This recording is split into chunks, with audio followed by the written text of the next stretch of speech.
Northern আয়ারল্যান্ডের new টাউনার্স শহরের এই বাংলাদেশ ইসলামিক সেন্টার গত 10 আগস্ট শিকার হয় বর্ণবাদী হামলার। ওইদিন রাতে পেট্রোল বোমা দিয়ে হামলা চালায় বর্ণবাদীরা।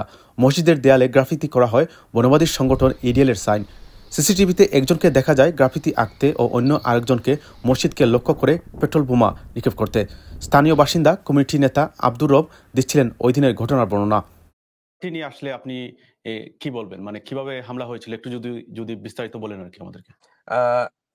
গত আগের ফ্রাইডে আমাদের দুর্ঘটনা করছে আমাদের মসজিদে। দুইজন বর্ণবাদী আসিয়া তারা কিছু ইডিএল এর সাইন আমাদের মসজিদের ওয়ালে দরজার মধ্যে আঁকাইছে। আর পরে তারা পেট্রোল বোম একটা দিছিল আমাদের উইন্ডোর মধ্যে, কিন্তু লাকিলি আমাদের উইন্ডোতে বা আমাদের বিল্ডিং এ কোনো ক্ষতি হয় নাই। পাশে একটা চার্চের কার পার্ক ছিল, এই কার পার্ক আমরা সবসময় ইউজ করি, এই কার পার্কের মধ্যে পড়ে গেছিল। নর্দার্ন আয়ারল্যান্ডের ছোট্ট এই টাউন ও আশেপাশে বসবাস করেন 1002 মুসলমান, যার মধ্যে আছেন প্রায় 700 বাংলাদেশি। বর্ণবাদী হামলার পর উদ্বিগ্ন কমিটির পাশে দাঁড়িয়েছে স্থানীয় জনপ্রতিনিধি, প্রশাসন সহ পুরো কমিটির লোকজন। কিন্তু এরপর থেকে আমাদের এমপি জিম শানেন, এমনকি কাউন্সিলর, সমস্ত নর্থ ডাউন এন্ড আর্টসবোরা কাউন্সিলর সবাই আমাদের সাথে, এমনকি ফার্স্ট মিনিস্টার, এবার ডেপুটি ফার্স্ট মিনিস্টার, এবার পুলিশ প্রশাসন সবাই আমাদের সাথে একসাথে কাজ করতেছে। এই হামলার পর থেকে আর কোনো হামলা হয় নাই, কিন্তু আমাদের পক্ষে সমস্ত টাউনের লোক, আশেপাশে আরো অনেক ভিলেজ আছে, আশেপাশে আরো ছোট ছোট কয়েকটা টাউন আছে, সব টাউনের লোকগুলো আমাদের পাশে। আমাদের বিরাট রেসপন্স পাইছি আশেপাশের লোক থেকে, এমনকি এখনই পাইতেছি। এখন আমাদেরকে মানে আমরা সতর্কভাবে আছি, এমনকি হোম অফিসে বা পুলিশ প্রশাসন থেকে আমাদেরকে 24 আওয়ার সিকিউরিটি দেওয়া হয়েছে।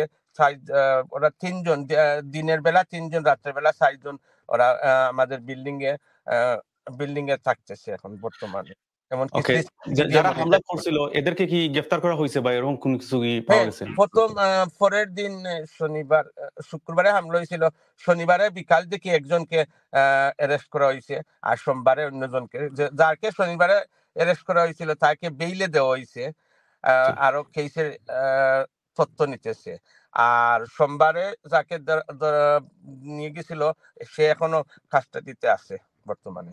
প্রায় 40 বছর ধরে নর্দার্ন আয়ারল্যান্ডে বসবাসকারী এই ব্যবসায়ী বলছেন, প্রতিষ্ঠার পর থেকে বাংলাদেশ ইসলামিক সেন্টার অনেকবার বর্ণবাদী হামলার শিকার হলেও বারবার ঘুরে দাঁড়াতে সক্ষম হয়েছে স্থানীয় মানুষদের শক্ত অবস্থানের ফলে। 2018 সালে একটা করে একটা হামলা হয়েছিল। ওরা আসিয়া ফার্স্ট ব্রিটেন ওরা আসিয়া কিছু বলছে এখানে তো ধর্মের জায়গা হইতেছে, এখানে বিরাট মসজিদ, এই ধরনের। কিন্তু তাও আমাদের এমপি বা লোকের লোকগুলা ওরা ডিনাই করছিল, বলছিল না আমরা তো, ওরা আমাদের মতো লোক এইটা কোনো সময় আমরা মান্য নিতে পারি নাই। তারপরে ফার্স্ট ব্রিটেন করে আর একটা বর্ণবাদী দল ওরা আসছিল, তো ওরা কোনো ক্ষতি করতে পারে নাই। তারপরে আবার আর একটা হয়েছিল, সরের মাথা আমাদের মসজিদের দরজার পাশে রাখিয়া গিয়েছিল।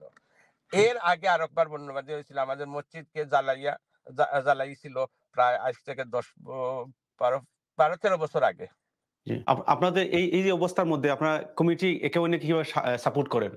প্রশাসন থেকে আরম্ভ করে যে পলিটিক্যাল গ্রুপ, নর্দার্ন আয়ারল্যান্ড আপনারা জানেন অ্যাসেম্বলি আছে, ফার্স্ট মিনিস্টার আছে, এবার ডেপুটি ফার্স্ট মিনিস্টার আছে, বা অনেক এমএলএ, সবাই আমাদের পক্ষে কাজ করতেছে। আমি বলবো না একজন দুইজন, সবাই আমাদের পক্ষে কাজ করতেছে। ওদের কাজের কারণে আমরা এখন সফল আছি আলহামদুলিল্লাহ।